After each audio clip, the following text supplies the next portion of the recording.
Nearly right. The album's late, isn't it? Yeah, about 5 months late, in fact. I originally planned to do it in 2 months, having already recorded it once on 8-track, and then I got into 24-track, and it just seemed to go on and on. It was like quite a trip, sojourn, getting into music, learning a bit about music and how to formulate the album as I felt correctly. So eventually it took about 6 months. Has having your own studio at home made very much difference? Oh, it's fantastic. It gives you the amount of time that you really need if you're going to get involved in your own possibilities and reactions to situations, and you don't have to worry too much about the financial aspect of it, you know, how much it's going to cost at the end. You make the original cost at the beginning and then say, well, that's what I would like, and that's the kind of atmosphere I want to work in, where I can be on my own with Mike Dunn, who helped me do the album, and that's the way it feels natural to me, to want to work in a studio on my own without any pressure about time and the usual expenses of making albums and so on. It occurs to me, actually, John, listening to the LP, really, that yours is the closest sounding to the band's album, certainly closer to the band than the other solo things. Possibly. Because I was very involved in directing the music of the band, mainly because I was originally involved in the song structures and then started thinking about the development of the music around the songs, and then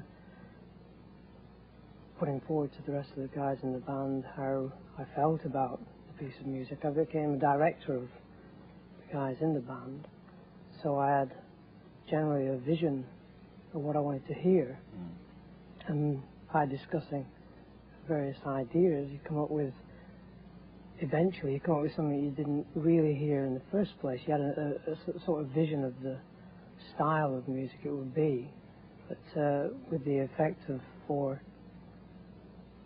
musicians like her and Yes, you know, it's bound to develop, and that's the way it always became. And so when I did my own album, it was a question of having the vision in the first place to want to present a story, which Olias is about, a story, and the music to be compatible to the story.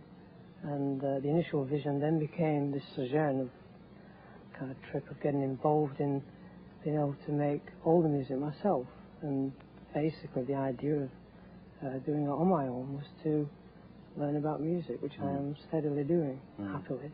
Because all the albums have come out fairly close to one another, John, haven't they? Was it a conscious decision within the band that you should all make a solo album? Yeah, I think most musicians in bands want to be in a band, in a group, and then at the back of the mind they've got this idea of wanting to express themselves totally on their own, and happily Yes was in the position to do this, and you get your solo albums. Has it affected, because you're rehearsing right now, aren't you, John? We're rehearsing for America. The fact that you split off to do your solo things, has it affected the working relationship now? Has it changed it at all? It makes it more involved when we got back together again. It made it more, the possibilities became endless, it seems, and basically we said to ourselves earlier this year, about March, that it would be good to present the group as it is at the moment, being a solo album situation, so we can go on tour and play some Yes music, but also represent each person as a very valid statement, i.e. the record, and then to do the odd track on stage, and that became very apparent to us to want to do.